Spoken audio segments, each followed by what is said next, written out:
Minneapolis is rapidly turning into a Sharia law wasteland with the help of Mayor Basti Hodges. This rabid liberal is determined to allow in as many Muslim refugees as she can despite how dangerous they are to America. Hodges appears to be dead set on helping Muslims achieve world domination by installing an anti-blasphemy hotline in Minneapolis.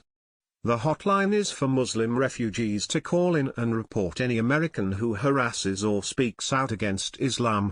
If that was not bad enough, Hodges has just released a statement in regards to Muslim migrants that is unbelievable. The country is still in shock over the shooting death of Minneapolis resident Justine Damone last Saturday. The events leading up to Damone's death has brought more questions than answers since the cold-blooded shooting, but there is one question that begs to be answered.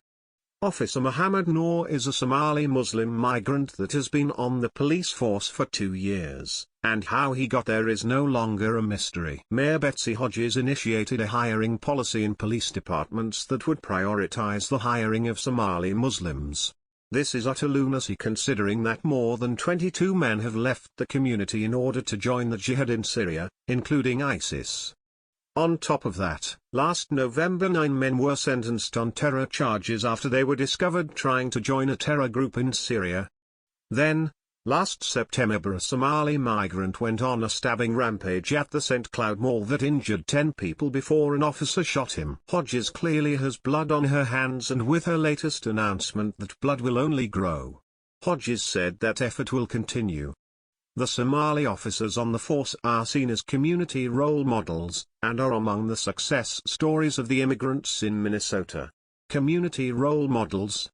That must be a joke, but it is obvious it is not. After doing a bit more research, in an article with Star Tribune, Hodges emphasized how she is eager to bring on more Somali officers to patrol the streets of America.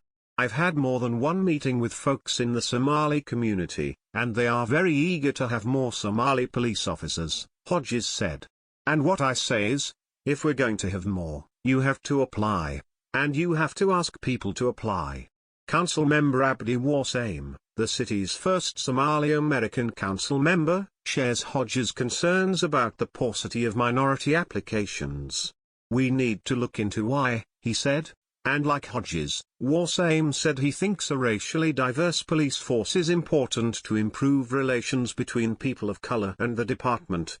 We don't want to see anything like Ferguson happen in Minneapolis or Minnesota. Wassaim welcomes Hodges' push to get officers out of their cars more often.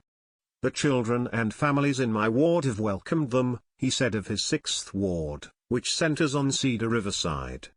It's important to build rapport with the community. To have Somali Muslims being given a badge seems to be rather counterproductive to anyone with common sense. These people are not interested in upholding America's laws but desire to implement Sharia law instead. In a shocking campaign photo that was recently uncovered, Mayor Basti Hodges was caught posing with Somali Muslims. Do you notice the one-finger ISIS salute there? In another photo, Mayor Hodges was photographed literally snuggling with a Somali refugee. It is obvious that Hodges is an absolute threat to America and should never have been elected in the first place. It is important to note that since Hodges was elected, violent crimes have been on the rise, and there are reports of large sections of the community being overtaken by Somali Muslim migrants. A mob of up to 30 young Somali men paraded through one of Minneapolis' more upscale neighborhoods last week, yelling disparaging comments and threats against homeowners.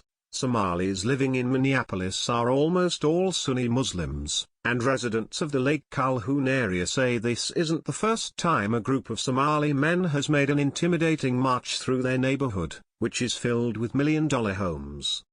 Police was called to the scene on June 28 about 9:30 a.m. and are investigating the incident as a potential case of terroristic threats. No arrests have been made, and the Minneapolis media appear to be largely uninterested in reporting on the mob threats. Of course, the mainstream media will do its best to cover this up, which is why this story needs to be shared. Hodges is giving these dangerous Somali Muslims migrants a gun and a badge to patrol our streets over well-qualified candidates. These people do not hold the same values as Americans do, and cannot be trusted, and neither should Mayor Hodges. The blood of Justine Damone and everyone else that has been harmed in Minneapolis is on Hodges' hands, and she should be prosecuted as a traitor to the Constitution. Hopefully, the citizens of Minneapolis will wake up and vote this treasonous snake out of office before more innocent lives are taken. Follow us on Facebook at Freedom Daily.